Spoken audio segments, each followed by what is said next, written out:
જય શ્રી કૃષ્ણ બધાને, જય અંબે. કેમ છો બધા? આજે આપણે બનાવીશું લેફ્ટ ઓવર ખીચડીમાંથી પુલ્લા.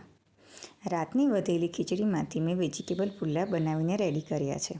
અને તમે જોઈ શકો છો કે કેટલા સરસ પુલ્લા બનીને રેડી થયા છે. એકદમ પતલા એવા પુલ્લા બને છે અને ટેસ્ટી પણ ખૂબ છે. તો ચાલો બનાવીએ પુલ્લા. તેની માટે મેં રાતની ખીચડીને ફ્રીઝમાંથી બહાર કાઢીને તેમાં થોડુંક એવું ગરમ પાણી કરીને મિક્સ કર્યું છે. તેને 2 મિનિટ ઢાંકીને રહેવા દીધી છે. હવે ત્યારબાદ તેમાં હું મિક્સ કરીશ 4 ચમચી ચણાનો લોટ અને તેને સરખી રીતે મિક્સ કરી લઈશ.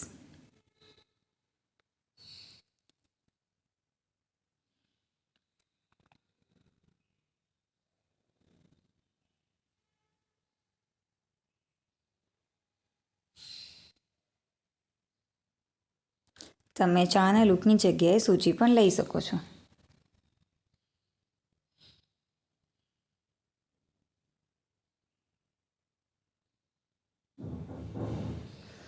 ત્યારબાદ મેં લઈ લીધું છે 1 નંગ ટામેટું, 1 ડુંગળી અને 2 લીલા મરચાં. તેને મોટા મોટા ચોપ કરીને મેં એમાં મિક્સ કરી લીધા છે. હવે તેમાં મેં મિક્સ કર્યું છે થોડો અજમો, થોડું મીઠું અને થોડો મરી પાવડર. તેને પણ આપણે મિક્સ કરી લઈશું. આમાં તમે લાલ મરચું પણ લઈ શકો છો.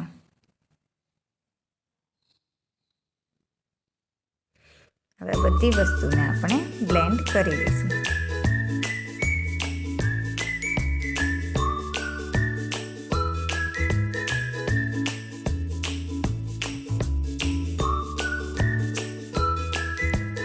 સરસ બ્લેન્ડ થઈ ગયું છે અને આવી જ થિકનેસ જોઈએ છે આપણને. હવે પેન ગરમ કરવા મૂકી દીધું છે. તે ગરમ થાય એટલે તેમાં આપણે પુલ્લા ઉતારીશું. અને તમે જોઈ શકો છો કે કેટલા સરસ પતલા પુલ્લા ઉતરે છે.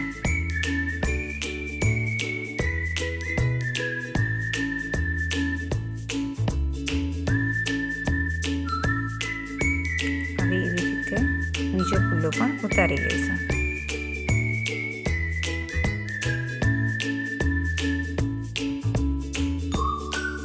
તેમાં મેં થોડું તેલ લઈ લીધું છે.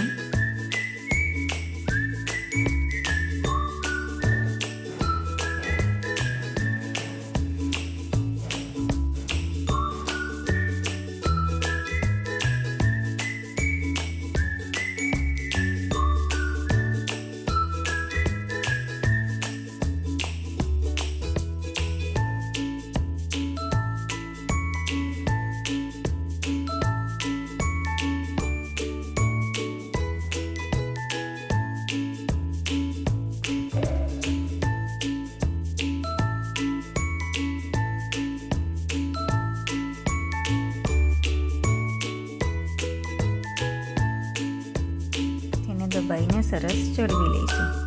અને જોઈ શકો છો કે સરસ ગોલ્ડન બ્રાઉન કલરનો પુલ્લો શેકાઈ ગયો છે. તેને એક સાઈડ કાઢીને હવે આવી જ રીતે બધા પુલ્લા પણ ઉતારી લઈશું.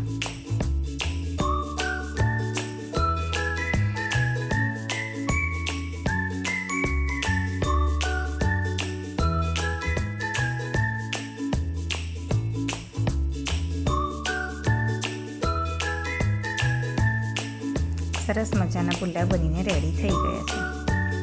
ગુરુ બ્રહ્મા ગુરુ વિષ્ણુ ગુરુદેવો મહેશ્વરા ગુરુ સાક્ષાત પરબ્રહ્મા તસ્મૈ શ્રી ગુરુવે નમઃ. બધાને ગુરુ પૂર્ણિમાની ખૂબ ખૂબ શુભકામનાઓ. તમને મારી આ રેસીપી કેવી લાગી તે કોમેન્ટ કરીને જરૂરથી જણાવજો. અને એકવાર આ મારી રીતે ટ્રાય કરજો. આવજો બધા.